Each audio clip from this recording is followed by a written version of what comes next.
Bom dia, meus irmãos, meus amigos do nosso grupo Grãozinhos no Caminho, no WhatsApp, do nosso canal do YouTube. Sejam todos bem-vindos a mais um dia de final de semana, mais um sábado, dia de compromisso, nosso compromisso diário, que é a leitura do Evangelho e do Livro dos Espíritos, nossos grãozinhos no caminho. E hoje o Evangelho traz para a gente, capítulo 26, dai gratuitamente o que recebestes gratuitamente. Mediunidade gratuita. Os médiuns modernos, porque os apóstolos também tinham mediunidade, igualmente receberam de Deus um dom gratuito, o de serem os intérpretes dos Espíritos para a instrução dos homens, para mostrar-lhes o caminho do bem e conduzi-los à fé, e não para vender-lhes palavras que não lhes pertencem, porque não são o produto de sua concepção, nem de suas pesquisas, nem de seu trabalho pessoal. Deus quer que a luz alcance a todos. Não quer que o mais pobre dela seja deserdado e possa dizer: eu não tenho fé porque não pude pagá-la. Não tive a consolação de receber os encorajamentos e os testemunhos de afeição daqueles por quem choro, porque sou pobre. Eis porque a mediunidade não é um privilégio e se encontra por toda a parte. Fazê-la pagar seria, pois, desviá-la da sua finalidade providencial. Todo aquele que conhece as condições nas quais os bons espíritos se comunicam, sua repulsa por tudo que seja do interesse egoístico e que sabe quão pouca coisa é preciso para os afastar, não poderá jamais admitir que os espíritos superiores estejam à disposição de qualquer um que os chamasse a tanto por sessão.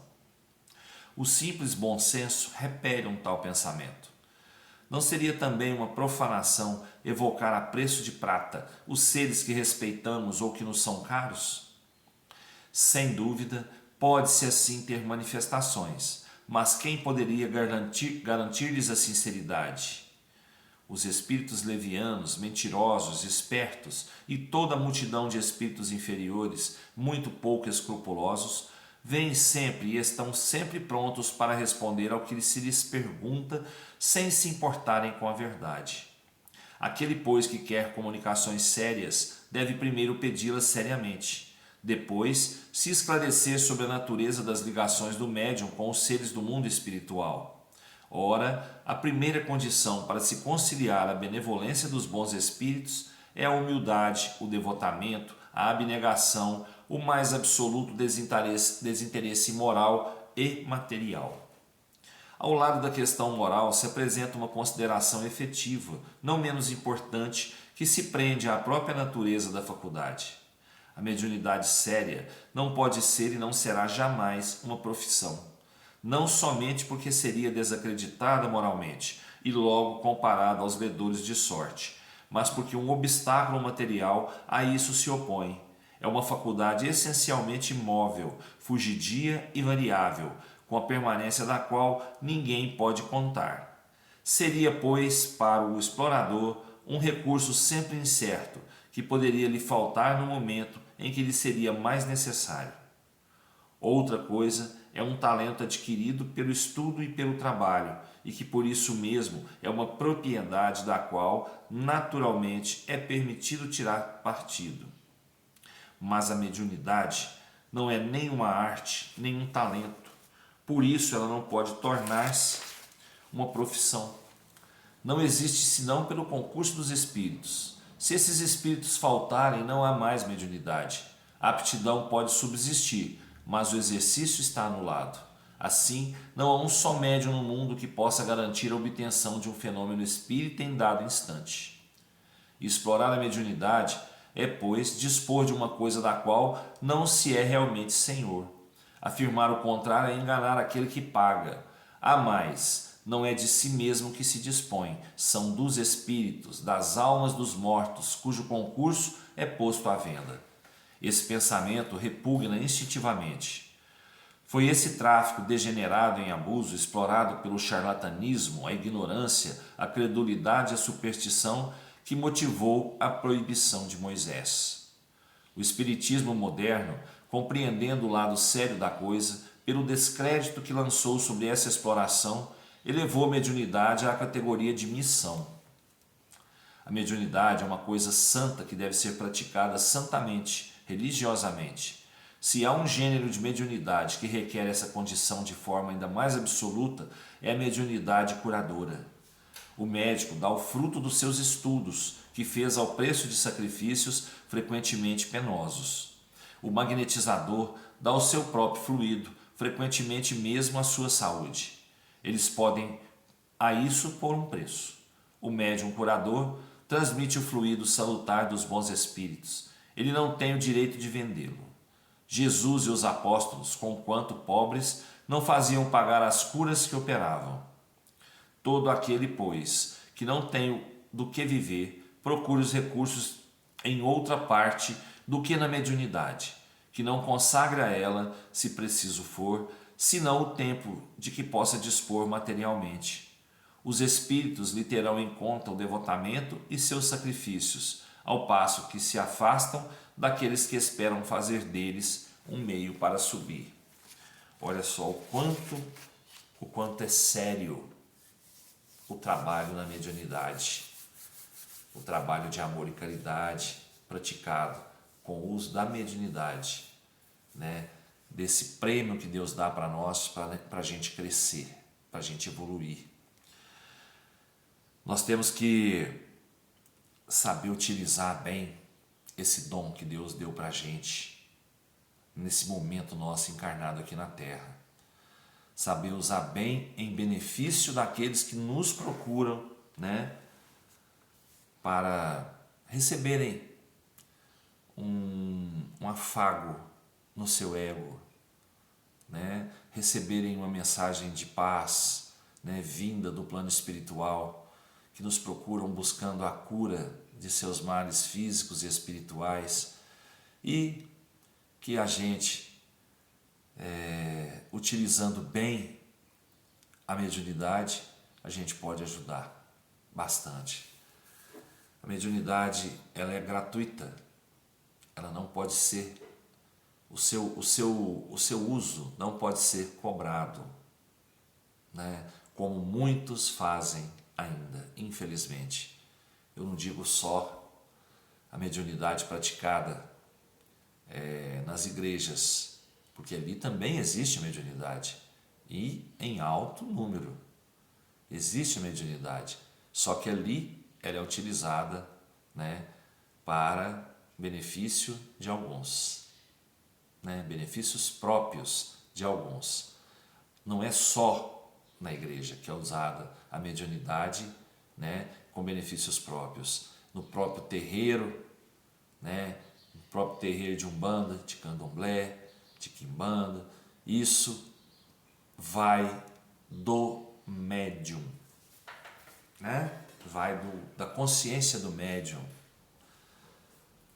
Então, eu não estou julgando, quem sou eu para julgar? Não estou julgando ninguém que utiliza, né, esse prêmio que Deus dá para a gente, que utiliza isso em benefício próprio, com intenções econômicas, né, vamos dizer assim, financeiras.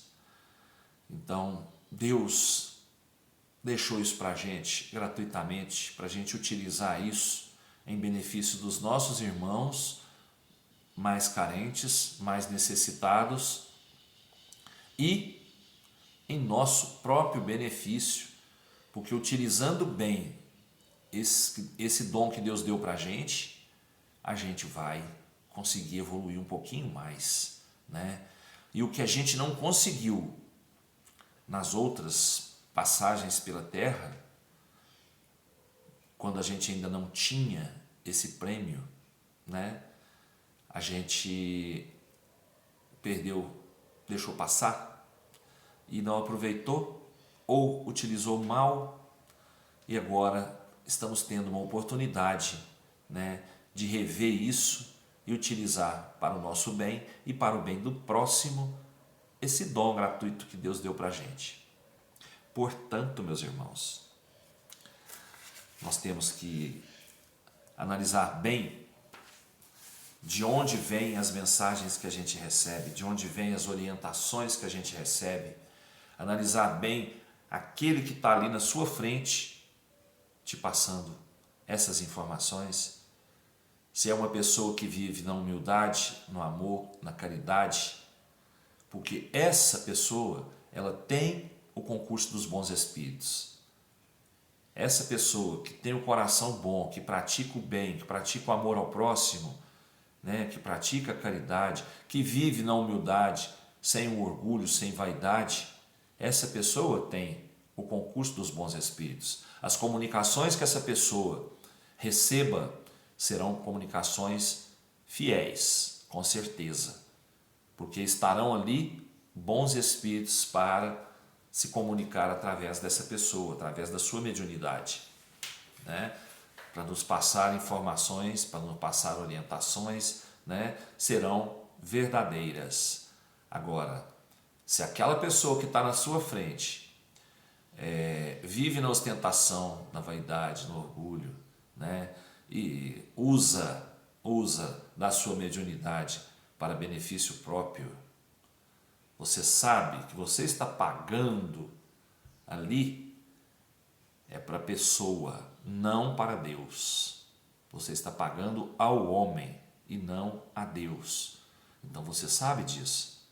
Você está fazendo isso porque você quer fazer. Agora, as comunicações que vêm dali certamente não são fiéis.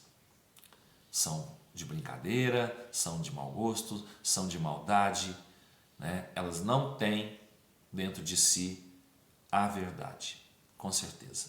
Então vamos analisar bem, né? Ao buscar as comunicações com os espíritos, onde a gente está buscando.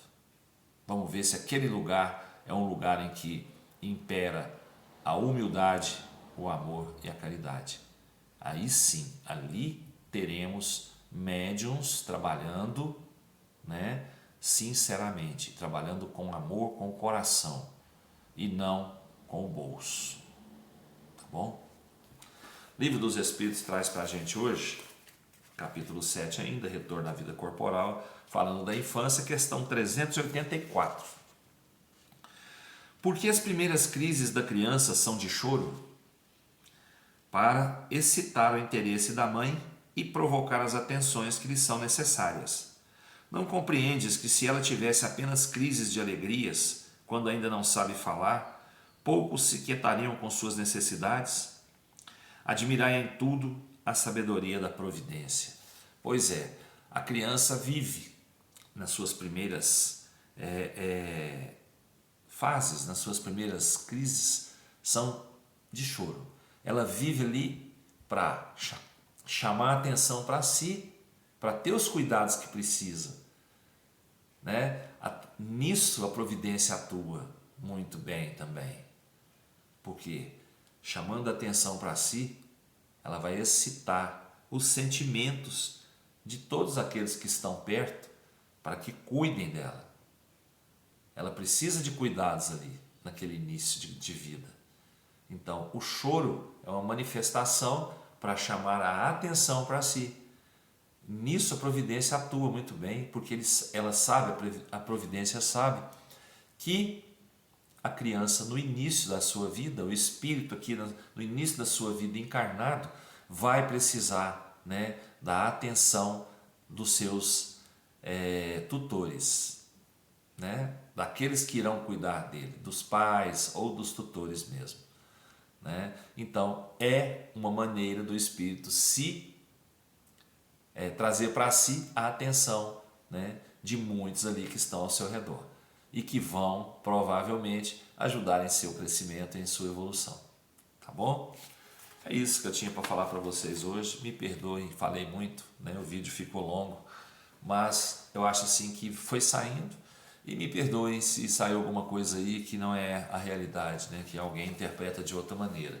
E assim eu peço que todos comentem, né? Comentem lá o vídeo, quem assistiu o vídeo, né, até o final. Comente o vídeo para a gente, é muito importante para nós aqui do canal, tá bom?